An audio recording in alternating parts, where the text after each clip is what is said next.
नमस्कार, जनसत्ता में आपका स्वागत है। मैं हूं उपेंद्र कुमार और आपके लिए लेकर आया हूं इस वक्त की ताज़ा और बड़ी खबरें। जम्मू कश्मीर के अनंतनाग और बांदीपोरा जिले में सोमवार को सुरक्षा बलों के साथ मुठभेड़ में 2 आतंकी मारे गए और एक पुलिसकर्मी घायल हो गया। पुलिस के एक अधिकारी ने बताया कि आतंकवादियों की मौजूदगी की जानकारी मिलने के बाद सुरक्षा बलों ने अनंतनाग जिले के वेरीनाग इलाके के खागुंड में घेराबंदी कर तलाश अभियान शुरू किया था। आतंकवादियों के सुरक्षा बलों पर गोलीबारी करने से अभियान मुठभेड़ में तब्दील हो गया। बल ने भी गोलीबारी का माकूल जवाब दिया, जिसके बाद इस मुठभेड़ में एक आतंकवादी मारा गया जबकि एक पुलिसकर्मी घायल हो गया। उन्होंने बताया कि दूसरी मुठभेड़ बांदीपोरा जिले के हाजीन इलाके के गुंड जहांगीर में हुई, जहां लश्कर ए तैयबा का एक आतंकवादी मारा गया। वहीं कश्मीर के पुलिस महानिरीक्षक विजय कुमार ने ट्वीट किया कि अब मारे गए आतंकवादी की पहचान प्रतिबंधित आतंकवादी संगठन लश्कर ए तैयबा के इम्तियाज अहमद डार के रूप में हुई है। वह हाल ही में शाहगुंड बांदीपोरा में हुई एक नागरिक की हत्या में शामिल था।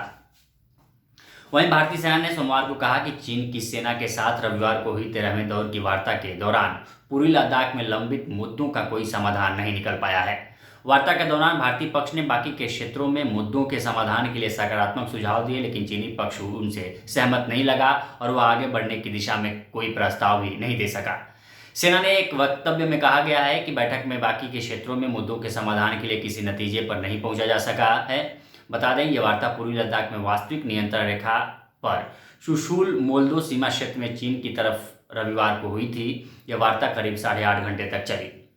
उधर गोवा फॉरवर्ड पार्टी के प्रमुख विजय सरदेसाई ने कहा है कि उनकी पार्टी अगले साल होने वाले राज्य विधानसभा चुनाव में सत्तारूढ़ भारतीय जनता पार्टी का मुकाबला करने के लिए इस दिवाली तक अन्य राजनीतिक संगठनों के साथ गठबंधन करेगी। सरदेसाई ने राज्य में मुख्य विपक्षी पार्टी कांग्रेस पर आरोप लगाया है कि वह अन्य विपक्षी दलों के साथ चुनाव पूर्व गठबंधन की अपील पर ध्यान देने की अपनी जिम्मेदारी और कर्तव्य से बच रही है। उन्होंने कहा कि पिछले 2 साल से उनकी पार्टी भाजपा को चुनौती देने और हराने के लिए एकीकृत टीम गोवा बनाने की कोशिश कर रही है। हम दूसरों की अक्षमता और निर्णय न लेने के कारण हमेशा के लिए हाथ पर हाथ रखकर नहीं बैठ सकते और समय बर्बाद नहीं कर सकते। बता दें, 40 सदस्यीय गोवा विधानसभा में गोवा फॉरवर्ड पार्टी के 3 विधायक हैं। उसने साल 2017 में राज्य में सरकार बनाने के लिए भाजपा नेता मनोहर पर्रिकर का समर्थन किया था, लेकिन साल 2019 में पर्रिकर के निधन के बाद जीएफपी मंत्रियों को वर्तमान मुख्यमंत्री प्रमोद सावंत के नेतृत्व वाले राज्य मंत्रिमंडल से हटा दिया गया था। वहीं संयुक्त राष्ट्र और बांग्लादेश सरकार ने बंगाल की खाड़ी में एक द्वीप पर रोहिंग्या शरणार्थियों के संरक्षण और अन्य प्रबंधन के लिए मिलकर काम करने को लेकर एक समझौता ज्ञापन पर हस्ताक्षर किए हैं। हजारों शरणार्थियों को म्यांमार से लगी सीमा के पास स्थित शिविरों से हटाकर इस द्वीप पर लाया गया है। संयुक्त राष्ट्र ने एक बयान में कहा है कि दक्षिणी बांग्लादेश के 11 लाख रोहिंग्या शरणार्थियों में से 19,000 से अधिक को सरकार ने भसन 4 द्वीप पहुंचा दिया है। शरणार्थियों के लिए संयुक्त राष्ट्र के उच्चायुक्त ने एक बयान में कहा कि नया समझौता रोहिंग्या आबादी के म्यांमार में सुरक्षित और स्थायी रूप से वापस लौटने तक उसके प्रति बांग्लादेश की उदारता और समर्थन की एक और अभिव्यक्ति है। ऑस्ट्रेलिया के सबसे बड़े शहर सिडनी में 100 से भी अधिक दिन तक लॉकडाउन रहने के बाद सोमवार को पहली बार जिम, कैफे, हेयर ड्रेसर की दुकानें पूर्ण टीकाकरण करवा चुके लोगों के लिए फिर से खुल गई।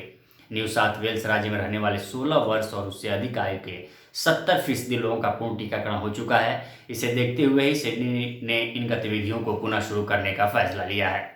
सोमवार तक 73.5% आबादी का पूर्ण टीकाकरण हो चुका है और 90% लोगों को टीके की कम से कम एक खुराक लग चुकी है।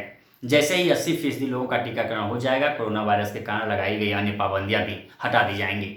बता दें, बीते 24 घंटे में न्यू साउथ वेल्स में संक्रमण के 496 मामले सामने आए हैं और 8 संक्रमितों की मौत हुई है। वहीं विक्टोरिया राज्य में इस अवधि में संक्रमण के 1612 मामले आए हैं और यहाँ भी 8 लोगों की मौत हुई है। दरअसल सिडनी में लॉकडाउन 26 जून को शुरू हुआ था, जब सिडनी से लेकर मेलबर्न तक कोरोना वायरस के बेहद संक्रामक स्वरूप डेल्टा का प्रकोप सामने आया था। उधर आईपीएल 2021 में सोमवार को एलिमिनेटर मैच में रॉयल चैलेंजर्स बेंगलुरु और कोलकाता नाइट राइडर्स के बीच मुकाबला होगा। इस मुकाबले में जीतने वाली टीम पहले क्वालीफायर में हारने वाली टीम से फाइनल में एंट्री के लिए खेलेगी। वहीं हारने वाली टीम का इस सीजन में सफर समाप्त हो जाएगा। विराट कोहली की कप्तानी वाली आरसीबी ने 7 में से 4 मैचों में जीत हासिल की है। वहीं इंग्लैंड के ओवेन मॉर्गन की कप्तानी वाली केकेआर ने 7 में से 5 मैचों में जीत हासिल की है। ये दोनों कप्तान आईपीएल के ठीक बाद होने वाले T20 वर्ल्ड कप में भारत और इंग्लैंड की कप्तानी करेंगे और दोनों ही टीमें खिताब की मजबूत दावेदार मानी जा रही हैं। उधर चेन्नई सुपर किंग्स ने दिल्ली के खिलाफ पहला क्वालीफायर मैच जीतकर फाइनल में अपनी जगह पक्की कर ली है।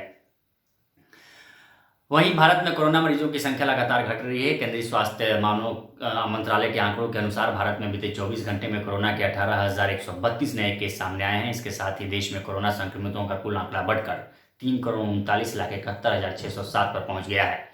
बता दें, पिछले एक दिन में कोरोना से करीब 193 मरीजों की मौत हुई है, जबकि कोरोना से कुल मरने वालों की संख्या बढ़कर 4,50,782 पर पहुंच गई है। वहीं देश में कोरोना के एक्टिव मरीजों की संख्या 2,27,347 रह गई है। अभी के लिए बस इतना ही। बाकी देश दुनिया की तमाम खबरों के लिए बने रहिए जनसत्ता के साथ।